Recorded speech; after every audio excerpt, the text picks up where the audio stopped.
What is up, guys, and welcome back to the channel, guys. We are back with our American experience in Europe. You know, we got Americans experience culture shock part 3. I don't even know what part I'm on, to be honest, but I find these always interesting. These kind of give me a heads up what to expect when I get to Europe, so I won't be totally shocked. You know, I know it's still gonna be some things that's gonna shock me because it's gonna be my first experience. So we finna check this video out. Y'all make sure y'all hit that subscribe button, send down those recommendations, and let's check it. Let's see. Americans of Reddit, what were the biggest culture shocks you experienced when in Europe? People handle alcohol well. There are no cops. EU friend comes to America, tries to drink beer on bus. Cops get involved. Can't drink on the bus in London anymore. Difference in personal space. I went to Spain for a study abroad, and the amount of physical space between me and other people made me extremely uncomfortable at first. Can feel you in my bubble. You should come to Sweden. After a while you'd be longing for someone to enter your space. Haha. I lived in Belgium for a year. The thing that most surprised me was the bureaucracy. Want to transfer classes in America? You log onto the school's website from your apartment, spend 5 minutes filling out an online form, and you're done. In Belgium, bring 3 copies of Form A to the registrar's office. On one side of campus if your last name starts with AK, the other if it starts with KZ. And make sure you bring a passport size photo. They will give you 2 copies of Form B. Fill it out, bring it to the office of the department in question. 2 trips if the classes are in different departments. Then get Form C signed by both professors. Bring that back to the registrar. And compounding things, a lot of these offices are only open a few hours a day, a few days of the week, and not necessarily at the same time, which makes this a multi-day process. Getting transit passes, registering a change of address, basically anything that involves any branch of the public administration was a similar pain in the ass. It's obviously an oversimplification to say America is freer than Belgium, but life over there can sometimes feel very regimented. Hey, I still remember when I went to college. I actually attended another college probably like 2 or 3 days before school even started. I was in this college and stuff, settled in my dorm or apartment and stuff like that, but wanted to move back home, and I had to do all this stuff to transfer all my stuff and withdraw from all my classes and stuff. It took me a day. You know, it didn't take that long. It took me a day, probably a couple of hours to walk around the big old campus, do all that stuff, withdraw so I can transfer to a school closer back to home. I get back to the school close back to home. You know, they accepted me while I was in the other school and stuff. I get there and they're setting me up. Kid you not. Because the first school I went to, it's like a 3-4 hour drive from where I live. It took us at least 2 to 3 times to drive down there and get stuff situated for me to go to college. Get to the school closer to my home. Took like 20 minutes. I had my classes, had my dorm, like 20 minutes. This is probably not cap. It do not take that long. It's not a long process here. It's really not. But it makes you wonder, like, dang, that sometimes certain things that's too easy, you gotta raise suspicious on it. It's a little suspicious if it's too easy sometimes. Freer than Belgium, but life over there can sometimes feel very regimented. The Fanta. Not Fanta. I'm guessing you didn't go to Paris, then. I was surprised that French people were so freaking nice to me. I am wandering around their country without knowing a single word of French, and every time I needed help a random old French man would help me. As someone on the bus to Prague from Vienna at this moment, it's nice. Probably. I know this a robot said. You can't tell me that's not funny. Then I nice. To Prague from Vienna at this moment, it's nice. Probably the time I went to an American restaurant in Germany and everyone ate their burgers with forks and knives. Haha, reminds me of the time I went to KFC in Vietnam and they were eating fried chicken with knives and forks, as though they've heard somewhere that Westerners eat with knives and forks, not dissimilar to the Asians use chopsticks mantra, and decided to just go along with it. Hey, those are what we call finger foods. You eat with your hamburger, you gotta pick that thing up. Some chicken. Hey, chicken, you gotta use one hand. A burger, you might can use 1-2 hand. Chicken, if it's real good, you gotta go in with 2. You gotta go in with 2. A Greek restaurant owner literally stuck a meatball in my mouth. I tasted thumb. Really nice guy. He didn't seem to think anything of it. The meatball was really good though. Could have been the taste of his thumb I suppose. But I ordered a few meatballs and wrote down. Oh no. Oh no. I probably would have spit that meatball out. I ain't gonna lie. Hold up, man. Your thumb hit my jawline. Come on now. Really nice guy. He didn't seem to think anything of it. The meatball was really good though. Could have been the taste of his thumb I suppose. But I ordered a few meatballs and wrote down his store's name so I could visit again if I ever return to Athens. That's funny. I consider this culture shock because I have since come to assume that all Greeks are comfortable putting their thumbs in your mouth. Could have been the taste of his thumb I suppose. Greek thumb is quite the delicacy. So much smoking. Why is it always about Americans? I'm Australian. I've traveled to Europe. Here am me. I'm from South Carolina. A friend and I were having lunch in London during our trek through Europe and noticed a lot of business women with facial piercings. I'm talking full business pantsuit and lip nose rings. You just don't see that down here. Oh, and the two women having a meeting at the table beside us said frick about every fourth word. People not being so uptight about everything. I lived in Italy for a few years in the early 90s and also traveled to Germany a fair bit during that time. And all the various European folks, Italians and Germans, mostly, but also some Brits, Poles, etc. My family and I met were just totally free and chill about everything. Mom died, she was lovely, I'll weep, but that's life. Dang. Car got stolen, it's only a short walk to work anyway, the cops will sort it out soon enough. I was fairly young back then, but heard that kind of stuff be treated like it was the little end of the world. So I was kind of blown away by people not having a frickin' conniption 40 or 50 times a year. I don't know if it's just a heck of a coincidence or what, but I've noticed since we got back to the States in 1995 that all of my friends who either A. have spent time in Europe outside the US, in general, or B. are not from the US, in the first place are able to handle life with about a million times less stress than my friends who were born here and have never left. I will answer the other way around. I'm French, and the biggest culture shock I had when I went to the USNY and NJ was the fact that some people were terrified of strangers. We had a rental car and were trying to go to one place we couldn't find on the map. In Europe it's quite common to stop your car by the sidewalk and ask pedestrians, but in America people were freaking afraid of approaching. Yeah. And I feel like that's just because of how it is now. Like, usually you could do this. Nowadays, people, you gotta be cautious with people. Sidewalk and ask pedestrians, but in America people were freaking afraid of approaching. I was like 14, not on the driver's seat obviously, at the time, and people wouldn't come help me. I remember a woman telling me, sorry I won't come near you sweetie. Well, it was either fear or disgust of my French stench, I guess.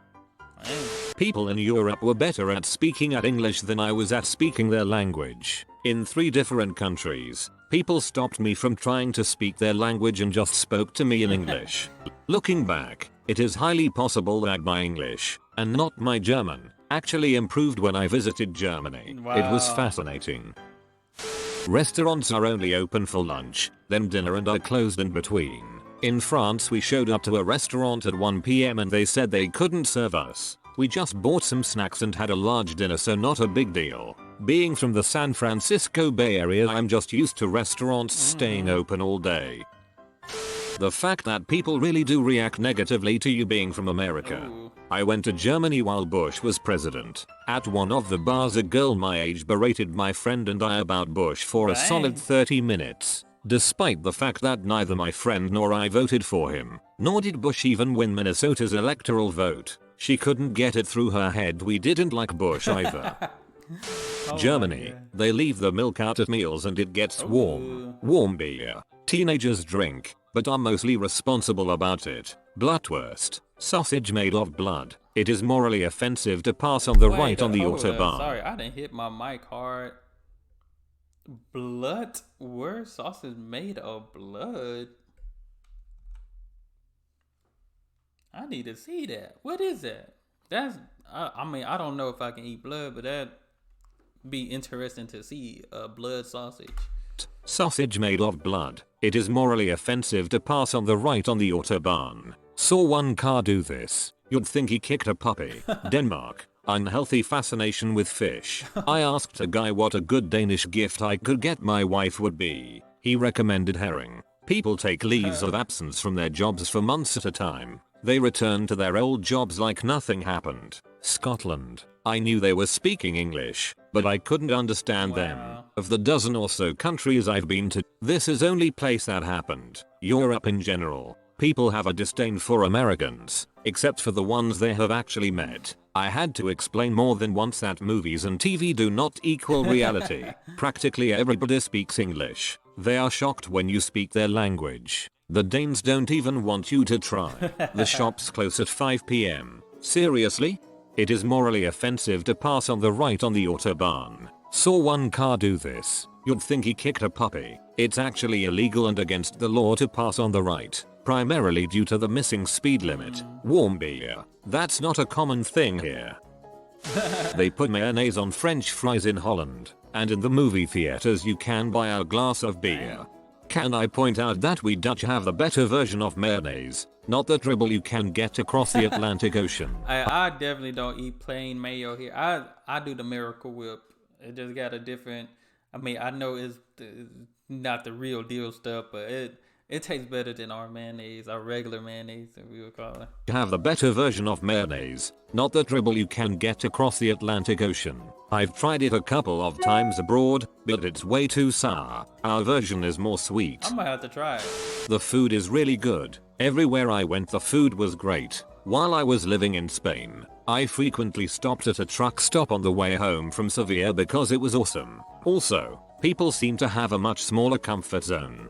When I was in Germany, I was really impressed by how bakeries seem to be ubiquitous. Not that my homeland of Canada has no bakeries, but it was nowhere near the level in Germany. The distinction was certainly a good one though. Everywhere I went, some sort of currency had to be exchanged for a trip to the restroom. Whether it was paying for the public one under the Louvre or just having to buy a drink at a cafe in order to use their toilet. I didn't dare to use the ones on the sidewalk. You can't really talk about Europe as if it was a single country. Europe is a chaos of countries, and we're all different. What? How nice everyone was. Paying to use a restroom and outdoor urinals. No convenience stores. To use the outdoors one too? What? I thought it was like the ones that were just in like public places, like in store or something like that. I didn't know they had outside ones that you had to pay for too. One was paying to use a restroom and outdoor urinals. No convenience stores. Well, they were different the whole shopping experience. Everything is small. The cars are small. The roads are small. The food portions are small. Even the trees are kinda small. This is completely inverted in Munich. Even the pillows are huge. Whose head is even that big?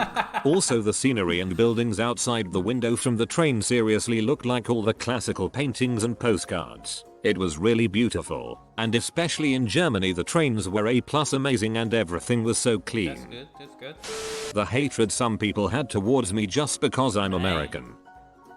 That all, not all, but a lot of them spoke perfect English. Those freaking travel dictionaries were practically useless. Sorry. I'd say the beer in the hotel lobby's vending machine was my example. So chill about it. Same was at my university. Super cheap cold beer in a vending machine. I've never seen that before. Never. I've lived in Paris and Bordeaux for a couple of years, so they refers to French, especially Parisian. Two things. One, hierarchy. It's everywhere, particularly among the bourgeoisie. It's in how people look at you in the metro, how people talk about others, the formality of certain greetings and meetings, the relationships between myself and my students, and how I address the director, the way immigrants are viewed, particularly those of different races, almost without exception, how many people you need to talk to get anything done, aka bureaucracy. In my friends' relationships, we have hierarchies in the US as well, but they are much less rigid and with many more exceptions. 2. Their online banking is terrible. Seriously guys, 21st century. Everyone in Paris smokes everywhere. I was still smoking then and was thrilled to be able to light up anywhere I was, including in a restaurant. Horse in the meat section at the grocery. Wait, public transport. Horse in the meat section at the grocery. Horse in the meat section? Horse meat? The public transportation. Here, if you don't have a car, you're fricked. You either walk 15-30 miles or pay a friend to drive you. In the 3 weeks I spent in Europe, Paris, Versailles, Brussels, Bruges, Amsterdam, I didn't ride in a car once. The public transportation infrastructure was efficient and universally available. Plus, everything was so close together. If I didn't feel like taking the metro, I could walk. I remember, just for the fun of it, walking from Central to Leidseplein in Amsterdam, which, after looking at a map, seemed to be a good chunk of the distance across the city. The city I live near, not in, but near, takes 30 minutes to drive across on the interstate at 70 miles per hour, 112 kilometers per hour. Nothing is within walking distance. We have buses, but they're horribly inefficient and only come every 30 minutes to 1 hour, depending on the route. We have no commuter rail of any kind, no subway, no tram, nothing. The only way to get from the town I live into the city is to either drive, slip a friend with a car $10, or pay a cab $50 or so. I love the public transit. Or Uber, they got Uber and Lyft, and that's gonna cost you a lot too. I would gladly sell my car, buy a rail pass, and take the metro every day if it was an option. I could buy a rail pass for the entire year for what I pay for my car in a month, and not have to deal with traffic. Oh my gosh. Canadian here. I think getting used to Dutch people kissing me 3 times each was a little hard at first. I'm not that close with others here, so when I visit I get bombarded with at least 5 people kissing me like crazy when I walk in the door. In some countries it's 2 times, or 4. Do y'all really do that? I seen that, I heard that was what, I think at French or Italian. When I was younger growing up, I didn't know all of you did that. In some countries it's only when one of the people meeting is a woman. In others it's everyone. In some countries it's only close friends. In other it's everyone. In some countries they just don't kiss one another. When people from different parts of Europe have to greet each other, it's always a minfuck. I was in Northern Ireland as an exchange student in the 90s. They close everything down. Stores, restaurants, everything for bank holidays. There are tons of bank holidays, and nobody even knows what the holiday is. That people don't sit on the floors. Like right now I'm sitting on the floor with my computer on the couch. When I moved to Poland, the family I was staying with looked at me like some kind of barbarian. There are a lot of fat people in the UK, not as many morbidly obese, but tons of chubbies, and no one refrigerates their drinks, soda, juice, unless necessary, which was annoying. Most of the music TV was American. Roads, parks, bike paths are 1,000 times nicer. Very few homeless people, excluding London area, and contrary to popular belief. You start off and say there was no fat people there, or there's a lot of fat people there, but not obese people. Dang, that's terrible. But at least he kind of backed it up with saying some nicer things. The food is freaking amazing. No one refrigerates their drinks, soda, juice, unless necessary. In my experience, juice, yes, soda, before using if possible. A lot of us have really tiny fridges though, so that might be why it gets kept out. You can keep soda out to be room temperature, like I do that, like, you know, we do that all the time.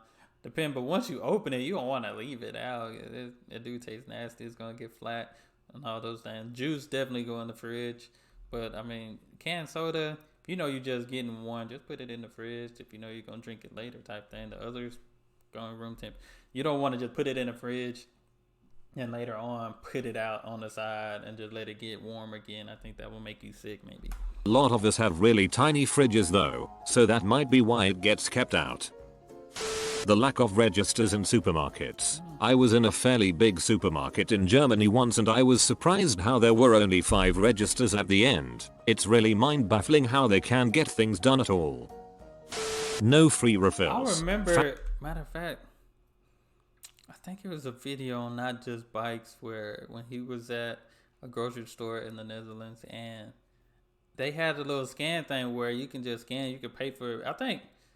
I don't know if he had to ring. He could ring it up while he was shopping. He could ring it up, the groceries, while he was shopping. And I think he can pay for it, right? You just get this, put it in his machine or whatever, get a receipt and pay for it type thing or something like that. It seemed very convenient and easy. It seemed smoother. Baffling how they can get things done at all. No free refills. Fucking commies. One of the Burger Putin's Burger Kings in my town just got free refills. Oh, wow. That actually was a huge shock. And to think you filthy capitalist fat cats Americans are so used to it. Looks like the glorious Soviet Union Russia is finally getting some freedom. Hey, we don't play about them refills. You know, I ain't gonna lie. I've been practicing just drinking one drink though. I have been practicing that, but usually if I'm thirsty, I'm gonna have like 2 or 3 cups. Paying to use the bathroom. I'm already spending money eating at your establishment. Now you want me to pay more to take a pee? My natural bodily functions should not cost money. What if someone has a disease that makes them have to go a lot? It seems unfair. You better have a lot of money. I agree. But I just usually walk past the attendants. I see it as a donation rather than a proper payment. Okay. Sure, these poor people have to clean the toilets to make a living, but the restaurant should have to pay them a fair wage. That cars didn't stop for pedestrians and gypsies, especially gypsy kids. I was in Greece for 3 weeks last summer. Also, whenever a local found out I was from Canada, they would speak French. Wow. This is Kato of Power. If you subscribe, your power level will... Those are great. Those are great. Now, those are some shocking things, some very shocking things, but like I said, I definitely can't wait. I'm trying to prepare myself as best as I can, but I know I'm still gonna be shocked. I might have my moments. I might have my dumb American moment type thing. American says something stupid moment type thing when I go, cause I know I'm gonna be asking a lot of questions, looking around and all that stuff. I'll probably just be overly excited, and y'all might be like, "Hey, dude, just chill out." You know, this is normal to us. Chill out, relax. You know, but it's always good seeing new things. You know, I get excited too. But that's all I have for this video, guys. Y'all make sure y'all hit that subscribe button, send down those recommendations, and y'all be blessed, be the best, and be you. I'm out.